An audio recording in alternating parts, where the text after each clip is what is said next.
Looks like we've got quite a crowd this morning.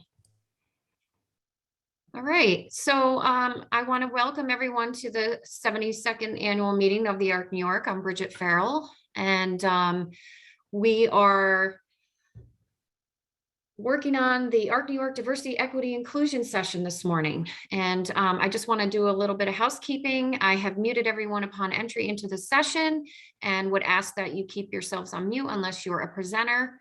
Will be taking questions at the end through the chat box or the raise hand function, which is down in the bottom of your screen. If you hover over the reactions, you click that and it's a raise hand function. So we'll take those at the end. Also, if you want to have a different view of the session, you can go to the upper right hand corner. There's a view button and you can click speaker or gallery. So now I will turn it over to Stanford Perry.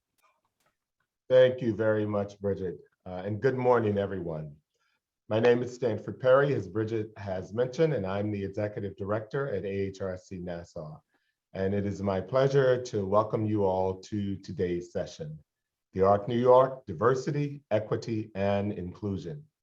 With me this morning are members of the ARC New York Diversity, Equity, and Inclusion Steering Committee, and they include Rosa Rodriguez, who is the chairperson of our Diversity, Equity, and Inclusion Strategic Visioning Work Group for the Board of Governors.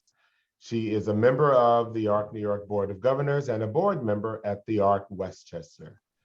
We have Eric Geitzer, the CEO of the ARC New York, Nadia Argentinu, who is the Director of Legal Affairs for the ARC New York, Tibor Guzman, the CEO from the ARC Westchester, along with Erica Berman, who is the Director of Guardianship Services for the ARC New York. And we all thank you for joining us this morning. We started our strategic planning efforts in 2019, and 2 years later, we have developed several associated goals that are designed to strengthen our commitment to anti-racism, diversity, and a stronger community. This past year has brought urgent attention to long-standing issues of racism in the United States and around the world. The COVID-19 pandemic and the racial unrest that has been fermenting in the country for several years has come to the forefront of our collective vision following the murder of George Floyd in 2020. This has also created an opportunity within disability organizations to recognize that we barely scratched the surface in understanding the impact that culture and race can play in the lives of people with intellectual and developmental disabilities from diverse ethnic and racial communities.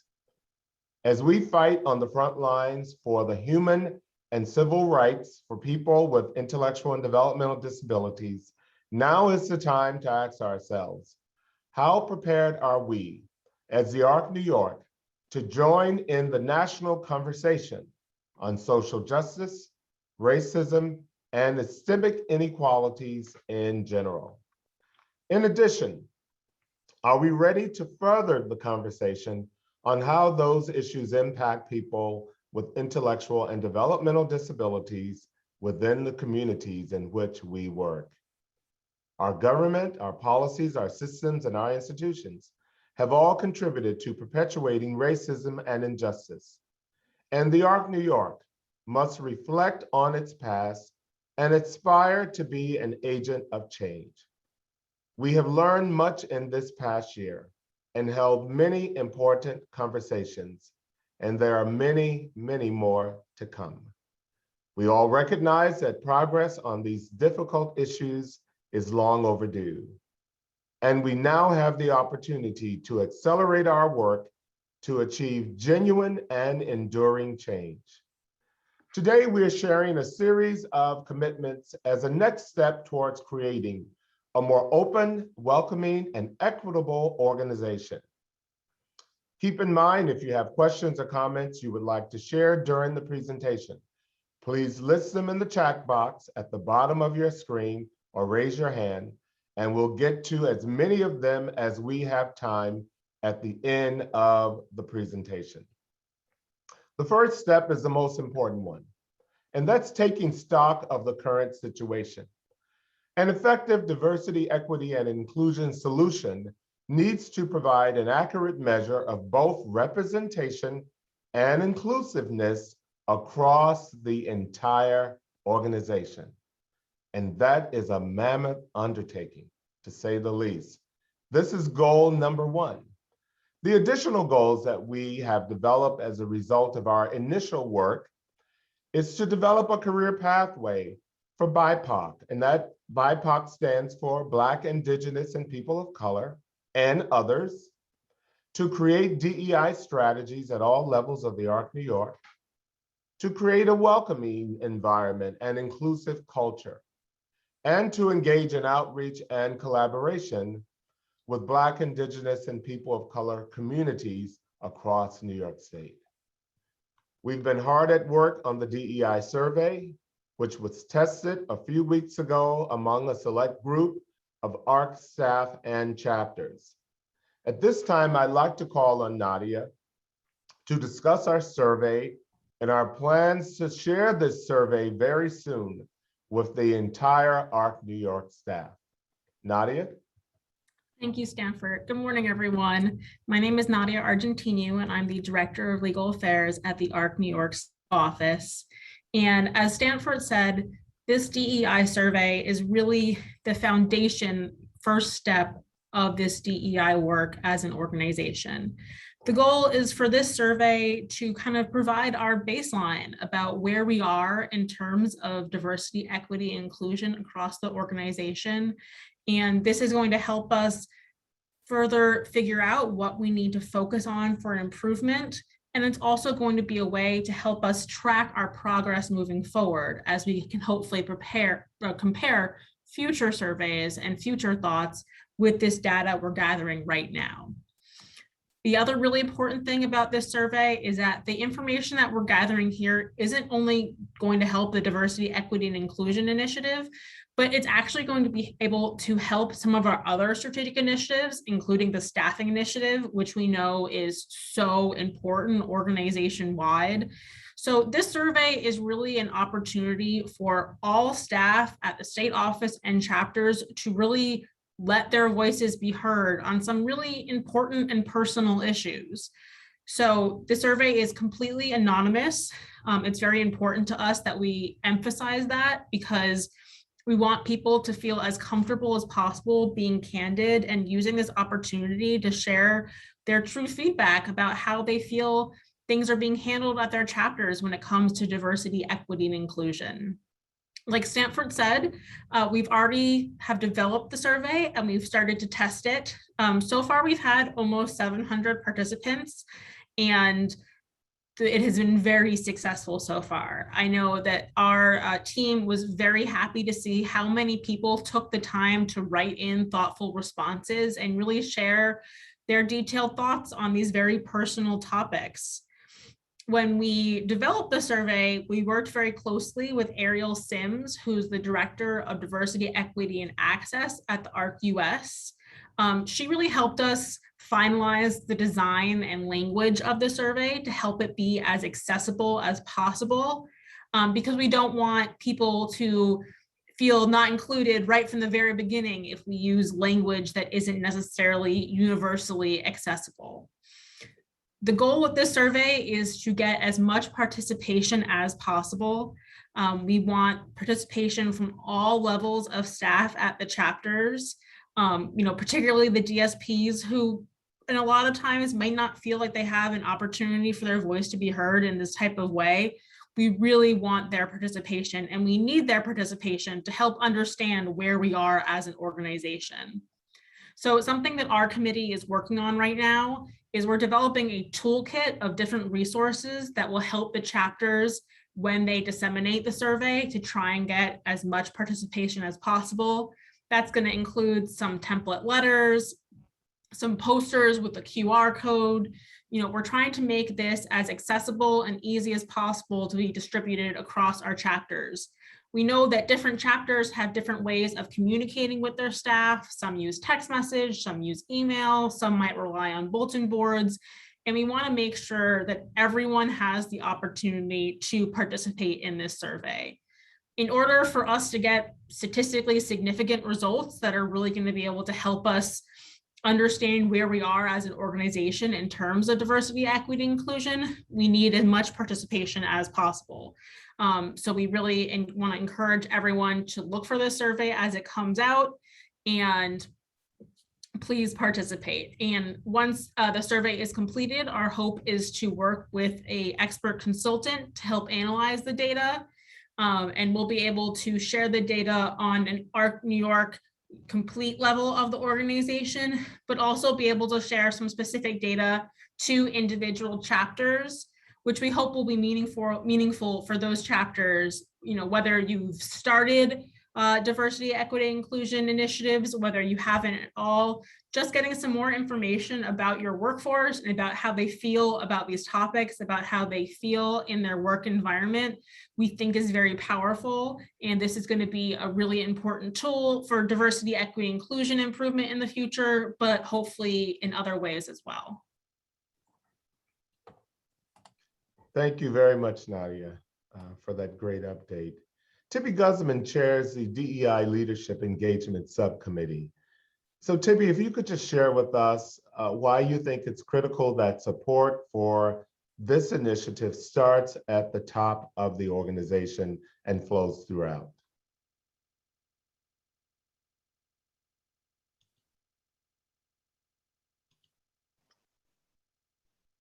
You're muted. Tibby, you're muted. Tibby.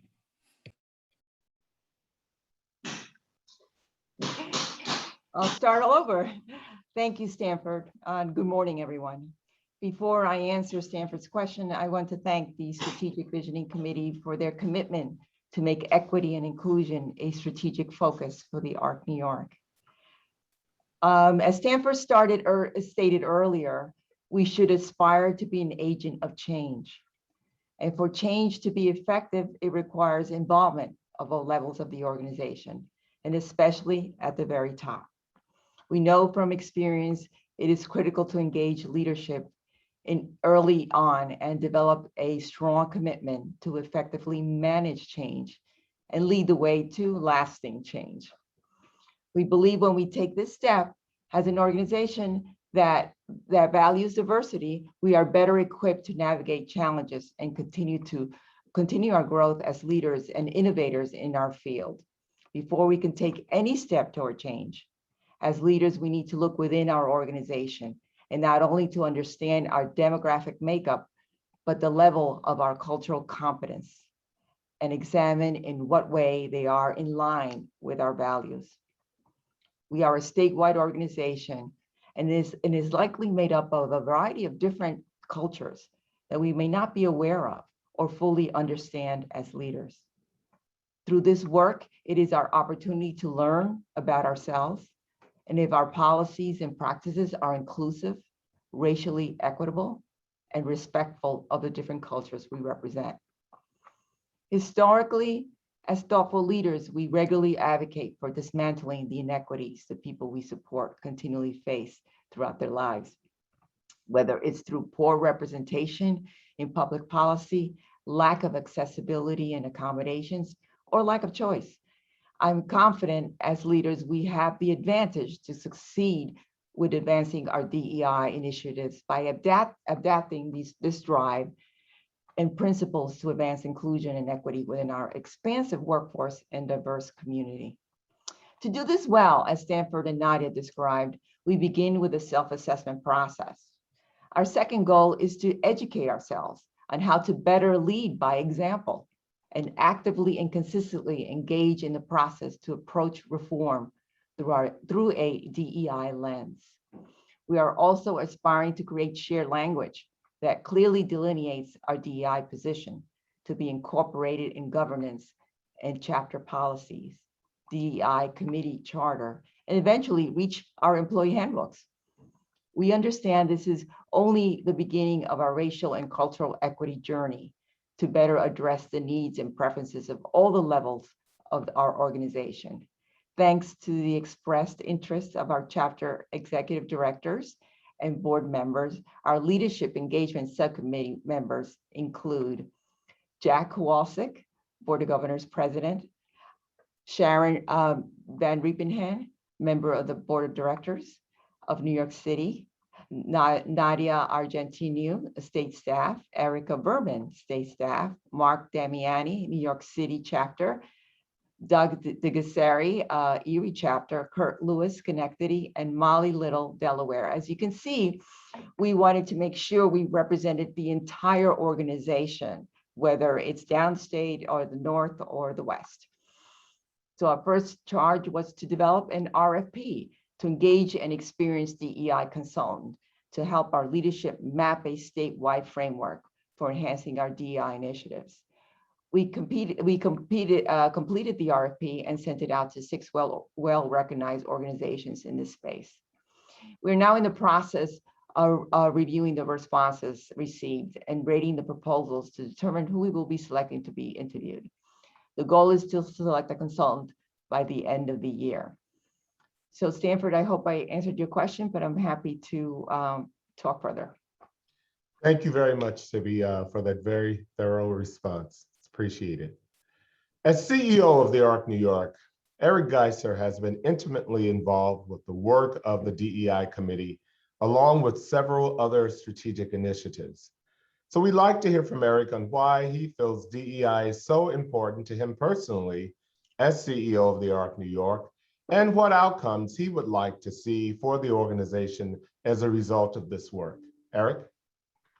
Thanks, Stanford, and good morning, everybody. Nice to see so many people on a Friday morning. The short answer, Stanford, is that DEI works. It makes better organizations. It results in improved outcomes.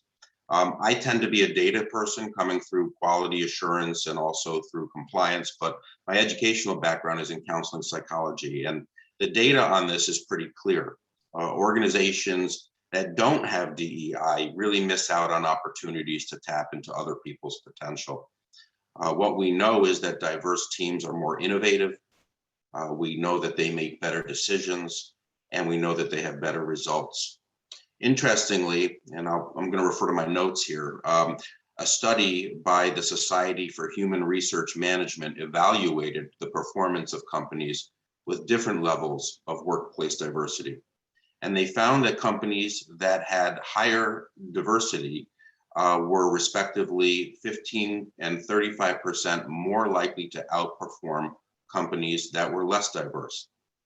So what it tells me as a CEO is that DEI programs are an essential aspect of building an engaged, happy employees and organization.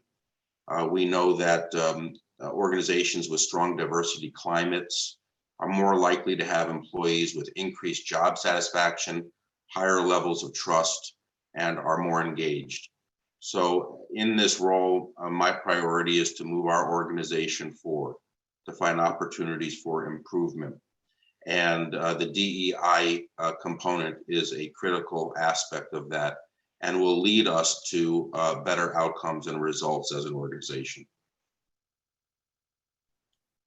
Very good. Thank you very much, Eric, for that perspective.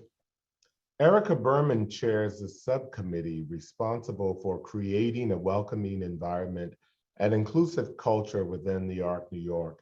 And that work will begin several months down the road. But Erica, can you share with us some of your ideas regarding this objective and what you envision for the work of this subgroup?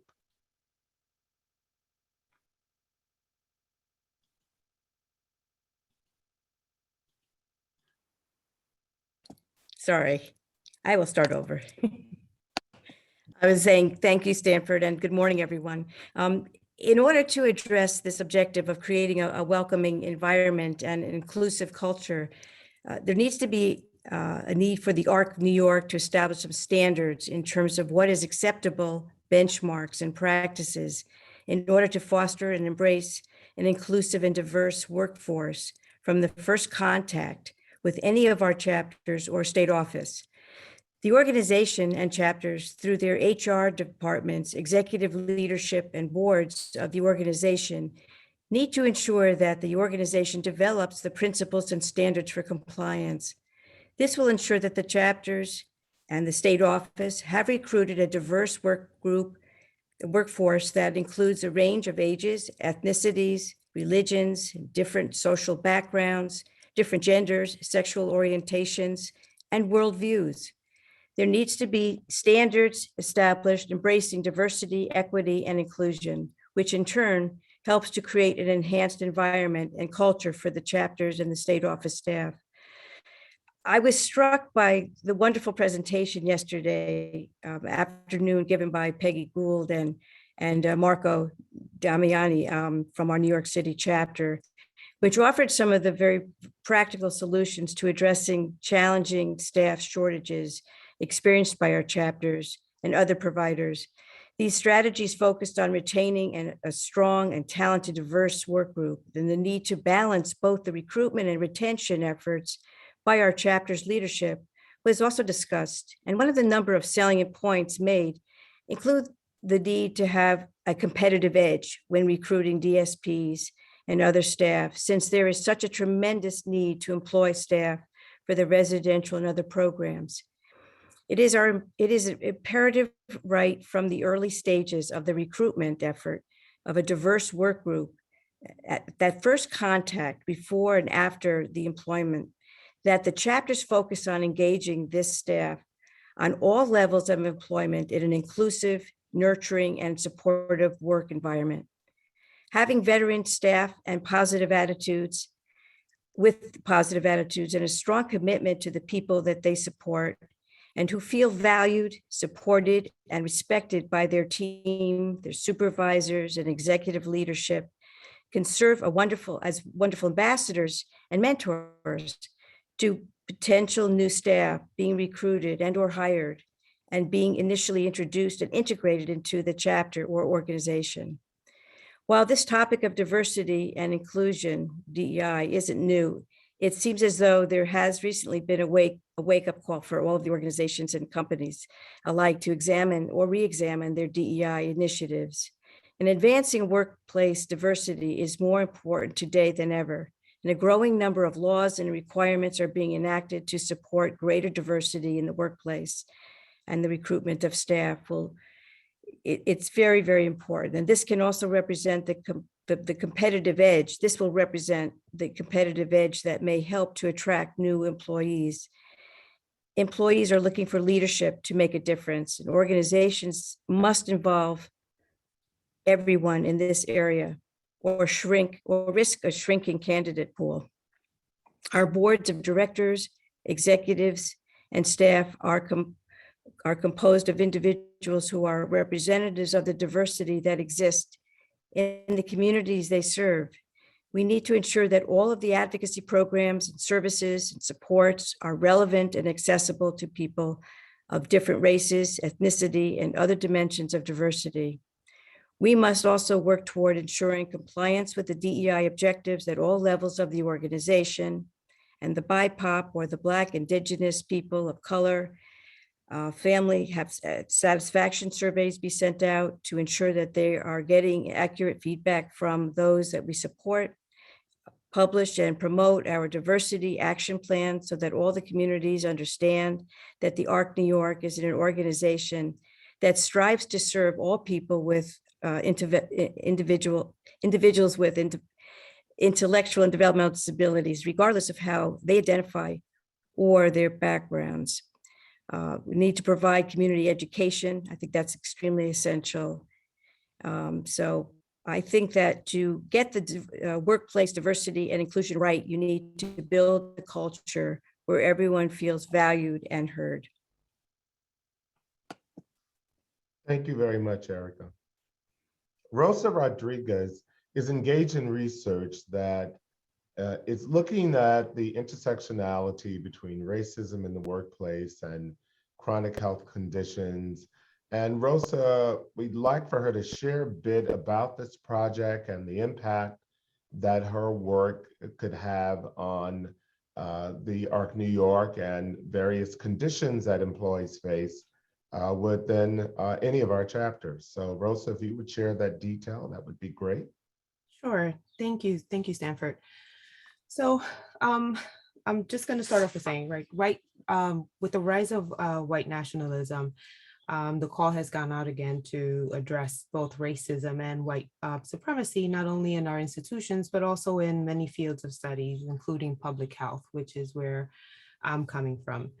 And what the ARC is doing is we're looking at DEI not only as a policy, which is what a lot of companies do, and looking at it as not only a head count of how many different individuals work for them, but when we look at an employer as having respect for the unique needs and perspectives and the potential of all its team members, the studies have shown, as Eric said, that they will outpace their competitors and earn a deeper trust and commitment from their employees. According to a study done by Trenery and Parodies, there is value in recognizing the benefits that diversity brings to the workplace, such as an increase in productivity in a bigger market share. There's avant-garde thinking and happier employees. So if you look at the connection between happiness and health, studies show that people who are happy, it contributes to their well-being. It directly reduces mental disorders such as stress, depression, and anxiety. And that was a study that was done by Ryan and Desi back in 2000, but it's still pretty relevant today in today's age. It also has shown an effect in boosting the immune system. And I'll tell you later in a few minutes why that's important.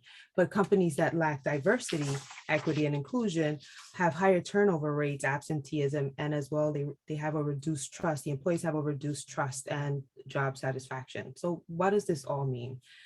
When I looked at the Pew Research Center, they conducted a survey in 2017 of women as well as racial and ethnic minority groups. And what they found was that they were suffering from discrimination, exclusion, and bias.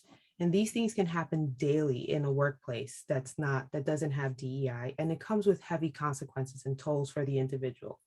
What does it do? It affects their physical and their mental health. And this is not only limited to depression for the employees, but the employees also develop anxiety disorders and a loss of self-control, which can lead to hostile employees.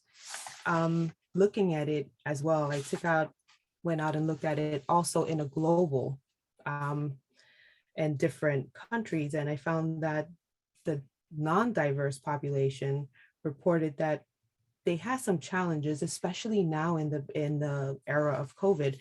And they reported acute challenges, but not as much as the BIPOC population, who reported many more challenges and obstacles in this time, especially here in the US and in countries like China and India, where their non-diverse reported maybe 1% challenges versus 1.6% here in the US. But if we looked at it in China, it was for the non-diverse, it was 3.4, and in India, it was 6.7. So that says something about companies having diversity, equity, and inclusion included in there. But effects such as depression, will give you things like fatigue and weight fluctuations, risk of heart attack. I mean, I don't know that anyone wants to have, but trouble with memory and decision making.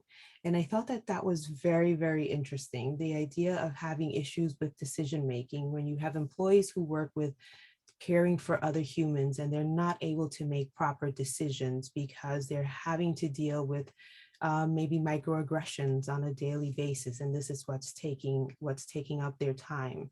And they can't make a decision with the individual that they're caring for them, and we've seen what can happen in a long-term pace if they don't make a proper decision for that individual. What can happen? Or if they have trouble with their memories, what can happen? Their feelings of sadness, their lack of sleep. If you come with an individual who's tired, and that's the individual that has to drive this group of individuals somewhere, but they're tired, how does that affect their driving? How does that affect their performance in the home? Do they snap back at the individuals that they're seeing? So all of these things will display in other forms. And then it becomes a cascade effect. in the organization, whether we realize it or not, but it also cascades into their families as well. And then you create it's just a ripple effect that happens. So in creating these policies, not policies, but in becoming a more diverse and equitable and inclusive organization, what we're looking to do is be more respectful, more inclusive, and learn more about every culture, more inclusive. But what we're also, or at least from my looking at it from a public health standpoint, is have healthier employees. Habits where we have an organization that people come and are happy to come to work, but that our organization is also reflective of what we see out in the world, where they can come in and work with our individuals. It's working with humans is, for all of you who work out there in healthcare, is not the easiest thing to do. And if you're coming in and having daily microaggressions or working in a hostile situation, it's rough to have to also work with another person. And studies show that happiness and diversity and equity and inclusion go hand in hand together, and they make for a better organization. And if we're looking to make this organization continually outpace others and make ourselves better and promote the mission that we're looking to promote, DEI, it has to be more than just a policy, certainly from the standpoint of public health. But we'll also see reductions in our health insurance, and we'll also see our staff choose healthier lifestyles, because people who are happy tend to choose healthier lifestyles, but they also rub off on other employees with their healthier lifestyle, and they also will be able to engage others in their healthier lifestyles. And this is part of what I've been finding out in the research study, and that studies are showing and have shown for a while. So thank you. Excellent. Thank you, Rosa. And we look forward to the outcomes of the work and the research that you're doing, and whatever we can do to fully participate in helping you to achieve those goals as well. You're also the chair of the Board of Governors Diversity, Equity, and Inclusion Committee. Tell us about your plans to move DEI forward at the board level. You had to throw that curveball in, huh? The plan is, well, we started here we are. This is the work. It's an ongoing work. This isn't a one-time thing. And my plan is that we continually keep working on it to make ourselves better, to bring in people from all different walks of life, all cultures, and when I say BIPOC, I mean, I know we haven't said it much, but LGBTQ as well. And that I'd like to see more people of color in higher positions. I'd like to see us be more of a, how do I say it, heterogeneous group, where there's more of us speaking up, more of us advocating, more of us fighting for the same thing, not just being, I mean, if you look at our lower layer, a lot of BIPOC work at our, as DSPs, but as I looking up at the organization more and more, there I see less and less people of color. And I think that I've always thought that was really interesting, and I never understood why there's not a process where they move. Maybe there is, but maybe they're not encouraged as much. And I read an article maybe about a year ago that the most educated person in the United States is the Black woman. So why aren't there more women of color in higher position if they're the most educated? And so I think that my thought is not that, not to excise one group over the other, but that that there should be a mix where we can enjoy each other, but also learn from each other and share and move ARC New York to a higher level. That's what I would like to see. Excellent. Thank you very much for sharing that perspective. We have received several proposals, and Tibor Guzman is leading the initiative to hire an expert in DEI to assist us in moving this initiative forward. So Tibor, if you could talk a bit about that and why it's so important that we bring in expert consultation to assist us in doing this very important work. Thank you. Yes, Stanford, it's a tall order, but we're working on it. As I mentioned earlier, we received 3 proposals and plan to start interviewing candidates shortly and to hopefully onboard someone before the end of the year. I also want to apologize to Rick Schwartz, who is also a member of the Leadership Engagement Subcommittee and an active member. And the entire committee, the subcommittee, felt that we needed outside expertise to develop the strategies needed to produce effective change.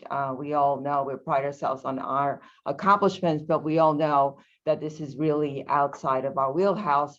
And in order for us to be successful, we have to get the experts out there. And interesting enough, the space is huge. There are many experts out there in this field. And we have to be careful and also understand what we want to accomplish in this process. So, again, it was clear to us to having an expert consultant is very important to foster high degrees of objectivity. And that's also as important, using sound research, provide methodologies and training to assist us in forming trust and improve our cultural competence.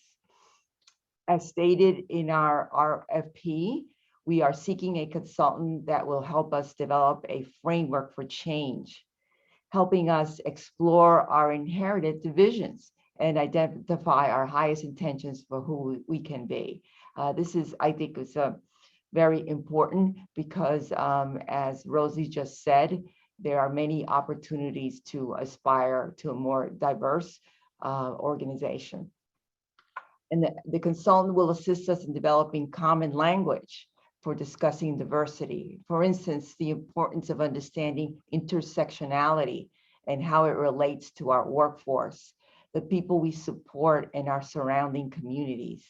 There's going to be new language that we should learn, I should say. And intersectionality is one that we use maybe more often, more recently. But many our organizations, many of our chapters maybe are not used to hearing these definitions. And I just want to define it. Intersectionality is the interconnections of all forms of systemic oppression and discrimination. And it's important that we work closely to understand this, to develop goals for supporting growth and change. We are eager to engage the consultant and begin the process towards the end of the year. So that's where we are right now with the process. I'm happy to answer any questions. It is, again, we talked about it being a journey. I think it's important really to emphasize that we can't accomplish everything in 1 year, but certainly we could begin the process and ensure that we will have happier and content workforce in our environment. Excellent. Thank you, Tibor.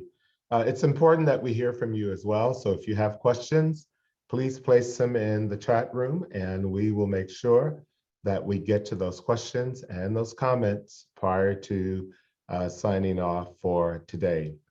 I have a couple of questions that we'll throw out to the general panel for their feedback and response. And certainly you're welcome to chime in as well through the chat rooms. It is not unusual in our society that there are companies who feel like we really don't need DEI. Everything is great, everybody gets along, or companies that might feel we're all the same, so there is no need for us to really take a deeper dive into diversity, equity, inclusion, because we're not having any issues.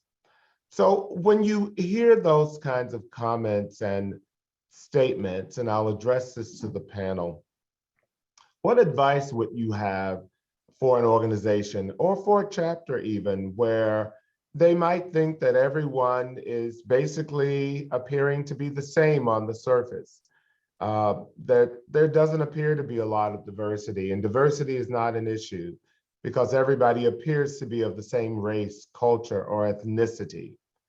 What advice would you have for a chapter, for the organization, if indeed that level of question is brought to the table? And we'll throw that out to any member of the panel to answer as they choose. I'd like to start. I think that this is very important to understand our organization. Do we really know, who are we supporting? Do we really know who makes up our culture? Have we taken those steps? Have we looked at the data? Have we surveyed our constituents? We probably are maybe homogeneous, as an employees, but what does our community look like? What are the people that we support look like? So these are the things that we should ask ourselves and explore and examine what we're doing. I think that's a first step. And, it would be very interesting to see what comes out. It could be just, an interesting language difference that's in our communities that we were not aware of, people who speak a language that we were not familiar with. There's so many opportunities really to learn about ourselves. And I think this is the exciting part of this process. And I would just add to that these topics and these concepts, they might not be something that you can see just by looking at someone. People are so much more than how they present, the way that they look. And it's important to remember that just because you might think everyone looks the same, that does not mean that everyone is the same. And it's really important to give people a chance to talk about how they are feeling in an open environment. And I think that what you might find is that when given the opportunity to speak about how they feel, that people have a lot more to say than you might think. If I can just jump in as well, I would say that the folks that would be saying that are not being driven by the data. I think Tibby kind of captured that pretty clearly, but the data really demonstrates that diversity is a positive thing for the outcomes of an organization, and that's really what should be driving us, is our data perspective at this point. We have a question in the chat from Ellen Feldman about will we also at some point look at the diversity of the population and families that we serve? So our strategic initiative is definitely focused on the organization, but that is part of the larger conversation. We've had meetings at the beginning with OPWDD about how they're approaching DEI, and that's definitely something that they're looking at. So I think we definitely acknowledge that this is something that also needs to be addressed in the people that we serve, and that, hopefully is something that in the long term we can incorporate. And I think our survey is going to tell us a lot of this information. And I'm guessing, if I were to guess, it's going to say that the people we serve and our direct care workforce are relatively reflective of the areas where the chapters are located. But then as you start to go up in the organization, I think you start to see less and less diversity. And whether that's at leadership positions at a chapter, at state office, or even at the board levels, I think it becomes much less diverse. And that's the tone at the top, I think, that we have to change. This is Marco. I have a quick comment. This is a great conversation, by the way. Regarding the people that we support and the families, we ran a number of listening sessions earlier in the year and found out, kind of a little bit surprisingly, that many of our staff were experiencing microaggressions when they were working with families, either in their own homes or in interacting with them at programs. And we've taken that very seriously. It's taken us a while. We've developed a family services agreement that we're looking to pilot to get a mutual agreement between the families and our own staff that we're all going to behave appropriately and support one another's work. I think it's something to look at, because even if we're really good, and we will be good at our own internal DEI efforts, we interact with the community. And we don't want our staff mistreated, disrespected, or feeling very, very downtrodden by what they experience outside of the day-to-day work within the organization.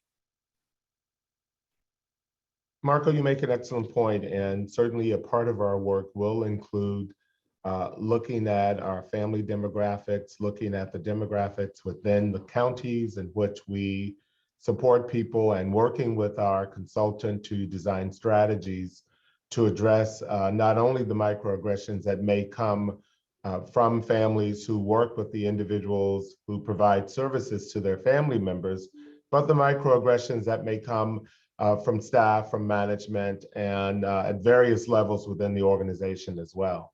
So that has to be an aspect of the work and the training and support that we provide to make the organization stronger overall. We have a number of questions that seem to be popping up, and it is now time for questions and answers. So if anyone would like to share a question, we would be very happy to answer it at this time. I know some of the questions were being answered by your panel. I do see a hand raised from Susan Brandt. Good morning. This really isn't a question. Perhaps it's a comment or food for thought, but as I was listening to this presentation, which was excellent, I couldn't help but think about our membership, which really, is where our family, our board members come from. And I kind of look at membership as being the ARC New York's front door. So I think it's important that DEI be part of our membership, be part of how we project ourselves, how we recruit members that are board members, or staff members. And I think it's an area that we haven't really addressed organizationally in a long time. We try. And I think chapters struggle with membership. We struggle with getting younger families in. We struggle with getting diverse families in. So I think the way we portray ourselves through our membership is really important and an area that we need to look at. I think you make a very excellent point there, Susan. And again, a part of the structure and the organization of the plans that we develop must include those elements. And as we work with our consultant to create the design for the implementation of the program, we'll be sure to include the very elements that you mentioned as well. So I think too, part of like when you're looking for membership and board members too, is that sometimes the way people choose board members is that they, in the nominating committee, you go and you pick your nominees, like people that you know. So it depends upon how varied your circle is. And what do you do for outreach? I don't necessarily know that people in different chapters do outreach where they meet people outside of their cultural circle. In nominating committees, if you meet your friend, how culturally varied is your circle of friends that you would nominate to be on a board?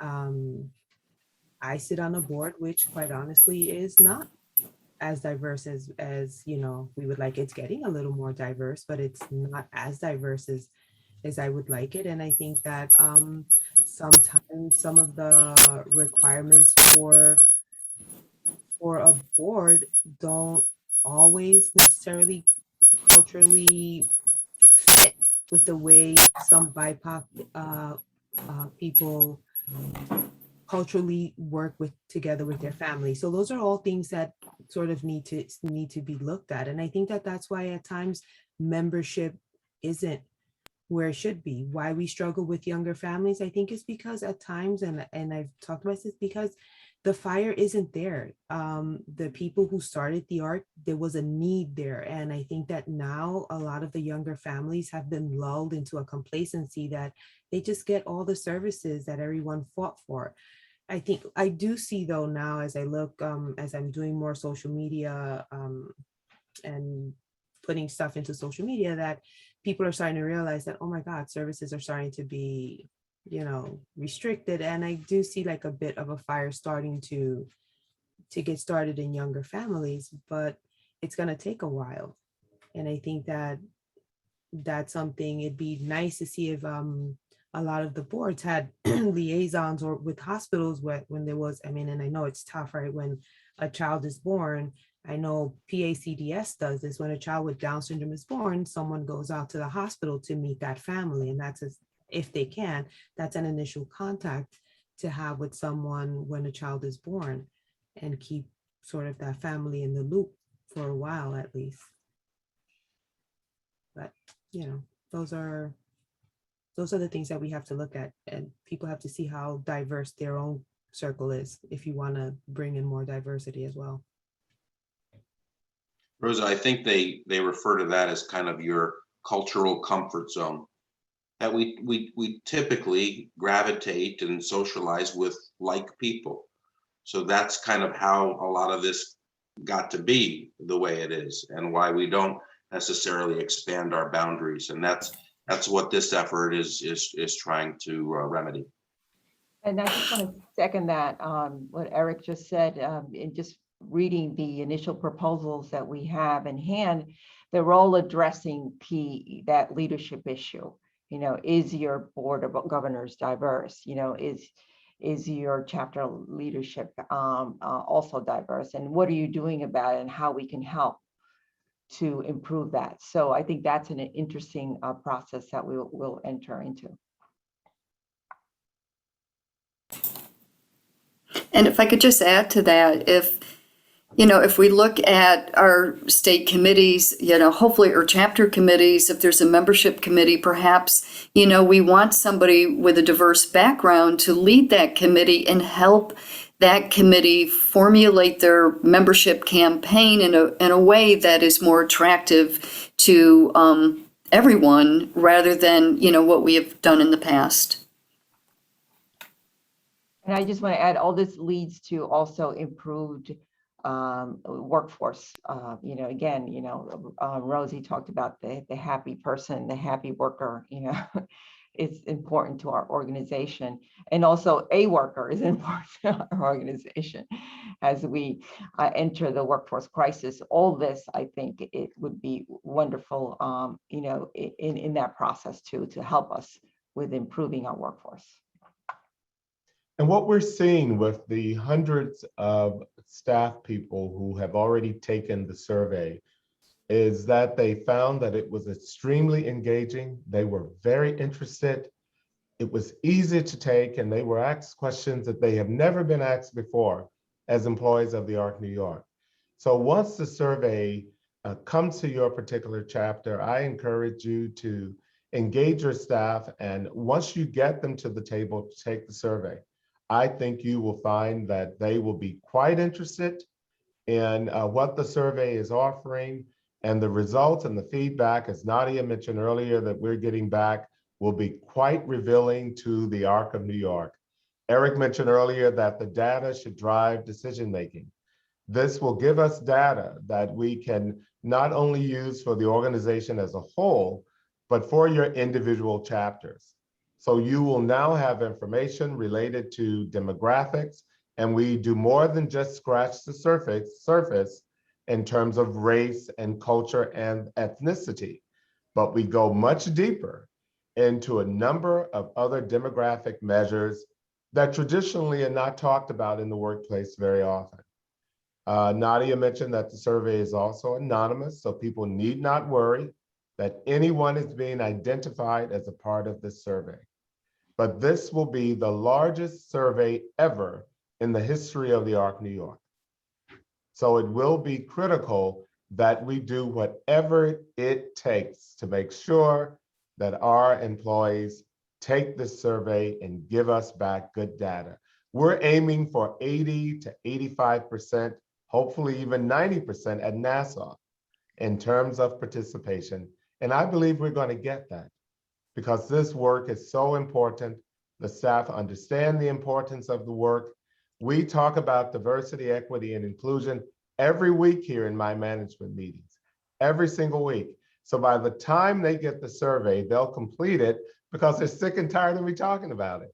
So if you do the same thing in your chapter, bring it up, talk about it every week, bring it up in your board meetings, let the board know what's going on, get them involved in diversity committees and initiatives. We did a survey several months ago of ARC New York chapters and the work they're doing to create a more diverse environment.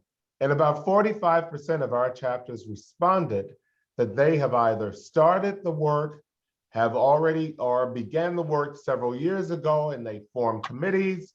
There are others who are thinking about strategies and trying to figure out what their next steps will be. This survey will help us all to know where we are now as an organization. And even though we know that there are initiatives happening in some of our chapters, some of you have already brought in consultants to assist you in that work. And I hear a lot about survey fatigue. Everybody is tired of taking surveys. I hear that all the time, but they have never taken a survey like this one. This survey really gets to the core of who we are and where we stand in terms of creating an inclusive, equitable environment for all of our employees. And when we look at the fact that the majority of the people supporting the people that we serve are women and people of color, how could we not hear their voices in an organized manner that tells us exactly how they are feeling, what they are thinking, and how they should be best included as we work on strategies to advance their mobility throughout the entire organization. So that's the start of this work. And I encourage all of us to take the survey process seriously, to begin to come up with methodologies to ensure that your staff will fully participate. And we did get some chapters, even in the test survey, that had over 100 employees. In a matter of only 1 week, complete the survey. So we know that it's easy. We know it's an interesting survey, and we encourage your total participation. If you have questions about that process, once it rolls out, you can contact any member of the steering committee.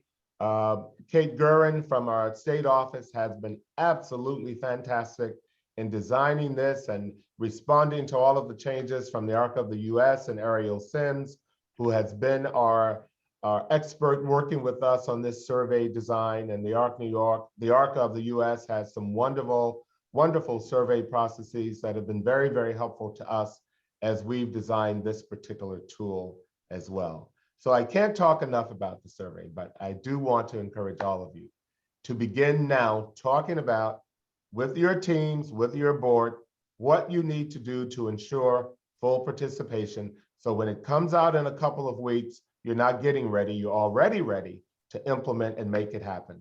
And lastly, before we go, I want to thank this terrific committee, all of the committee members who have been working for weeks and weeks and months on this project. And we have so much more work to do, but they have really begun to lay a foundation that I think will help to move us forward with deliberate intention and certainly concern and compassion to make sure that no one falls overboard, but everybody stays on the ship to see this process through. It's very exciting. We want to thank Jack Kowalczyk, the chair of our Board of Governors, for being fully behind this initiative and doing everything that he can to ensure that the Board of Governors is on board and supportive as well as Eric Geitzer, the CEO of the organization, who attends almost every meeting. So that is fantastic as well. So thank you all for your participation. We have no minutes left. I don't think we have any additional questions. Am I missing any questions, folks? No, I think it so. was a great presentation, Stanford. And we got to remember, these are first steps. It's a long way to go, but these are great first steps. Thank you, Jack. Great work. Thank Yes, you all great. for joining. It's Thank great you, to see such a everyone. good turnout. Thank you. Bye-bye. Have a good rest of the day. Bye-bye. Bye, Bye-bye. thank you. Bye.